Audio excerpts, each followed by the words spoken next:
problema, merong sagot na kay saya.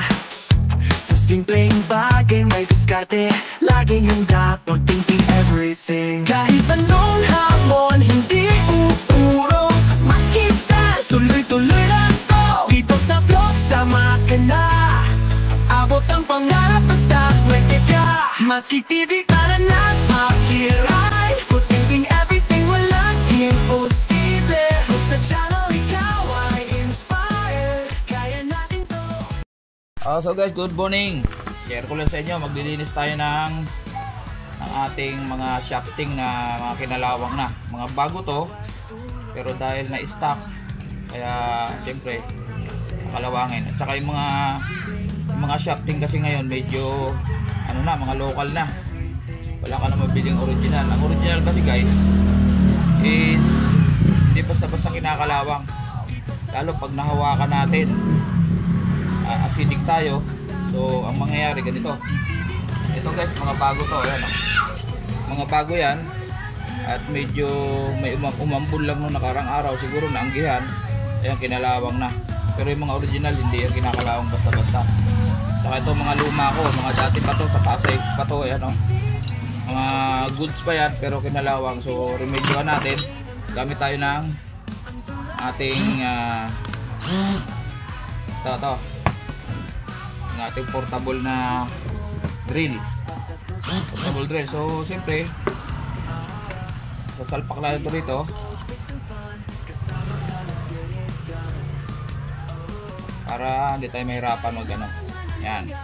Tapos gamit tayo ng 1,000 na liha. Yan, 1,000 para yun mo yung kanyang sabi natin yan. So ito, tiklopin natin. Yan. Kahit ano lang, 1/4 lang, 1/4. Yan. Sabi natin yan. Tapos magre-ready tayo ng ang ginamit ko dito na lang is guys is motor oil. Ayan motor oil para pag nalihan na natin to ay diretso natin doon para ibababad natin siya sa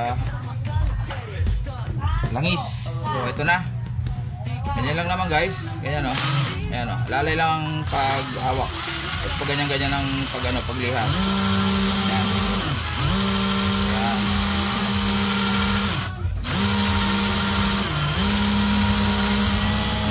Kita ba? Ayan kuminis na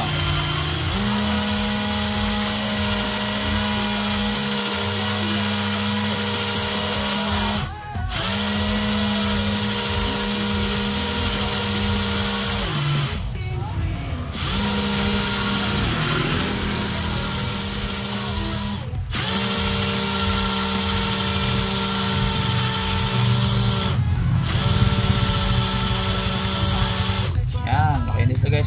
So siyempre baliktarin natin para yung kabila naman. Yan. Yung mga gear niya sa dulo okay lang yan kahit na hindi makintab. Ano ang problema yan, makapal naman ang gear niyan Ito natin. Yan, pwede na yan kasi mapantay. So ito lumipat na dito yung mga kulang, kunti na lang naman sa dulo kailangan Ayan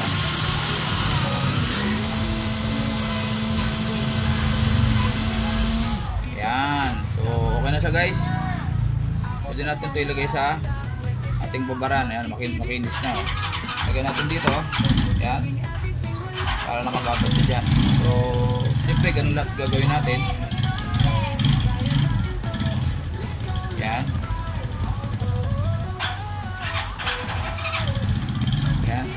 Kita ba yung ating ginagawa? Babaan natin. Yan. So dito natin ilagay. Yan. Yan. Ganun ulit siyempre. Yan Kaya makita nyo yung kalawang ngayon So ganyan lang naman.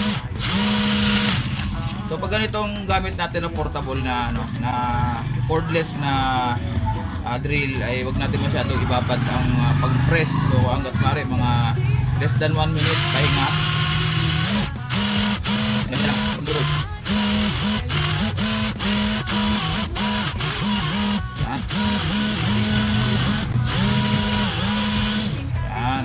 Agad naman natin.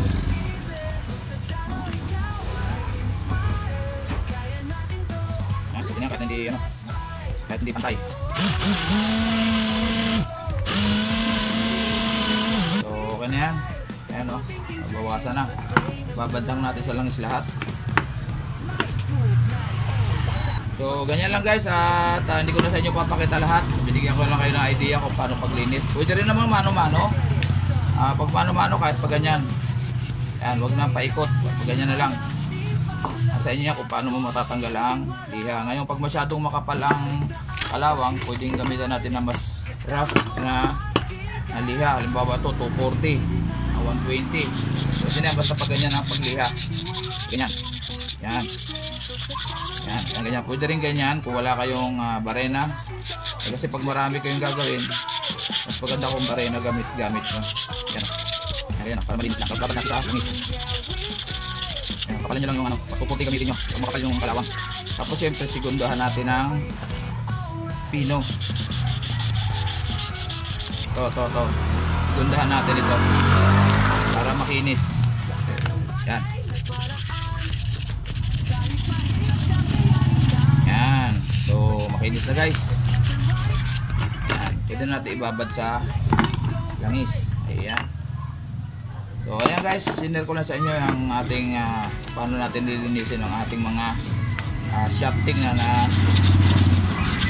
kinalawang na konti. Pwede rin naman mano-mano. Ayan. Ayan. Tapos kaya lang, siyempre pag marami tayong lilihain, medyo tagal-tagal din yan. Ayan lang oh. Ayan oh. Iba talaga pag yung ginamitan natin ng barena, medyo mabilis ang ating paglilinis. Ayan o. Ganyan lang kasimple o.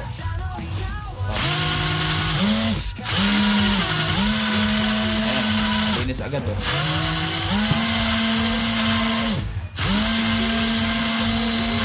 Ayan, so okay na, bilis. Ayan o. Makinis na, so babad lang. Ayan, to, last na to. Hindi ko na sa inyo papakita lahat. Tayo. Ayan, mainit na kasi dito sa lugar ko. Ganyan na lang malinis. Pagpudo-todo yung papel. Kasi tumari ko ng photo ko, medyo mahina to eh. Ayan, malinis na naman kagad. Ayan o. Ayan. Ayun. Ayan, okay na. Ayan na, makinis na oh. Ayan. So, marami to. Pare-pares lang naman ang gagawin ko. So, ganyan lang gagawin natin guys. So, bababad lang natin sa langis para hindi siya kalawangin. Tapos tatanggalin natin dyan, lalagyan natin sa garapon na plastic o kaya anong paglalagyan natin sa sara natin para hindi mag-moisture. Kasi yung mga atin ko sa inyo kanina, yung mga shafting ngayon ay madaling kalawangin. Kahit di mo hawakan, minsan kahit ilagay mo sa tamang lalagyan, pagkuha mo may kalawang na. Ayan, gaya niyan, ayan o. Hindi ko naman hinawakan yan kasi mga local na yung mga shafting ngayon. So sige, last na to. Ayan, pwede na.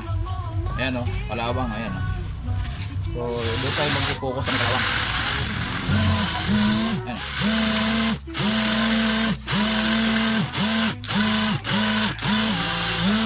Ayan, okay na yan. Ayan o. Ayun mga yan, okay naman. At dito kasi tinatamaan ng bushing, tsaka dito banda. So may iwasan naman yan. Dito yung bushing, tsaka dito yung motor eh. So okay na yan. Okay, maraming salamat. At sinare ko lang kung paano ko linilinisan ang aking mga lumang shafting. Ayan, marami pa to guys oh. Ayan oh. Pwede pa naman yan, liniliha ko naman yan bago ko ikabit. Pero sinare ko lang sa inyo kung paano ko linilinisin. Okay, maraming salamat. God bless sa lahat. Matsuki TV, bye bye.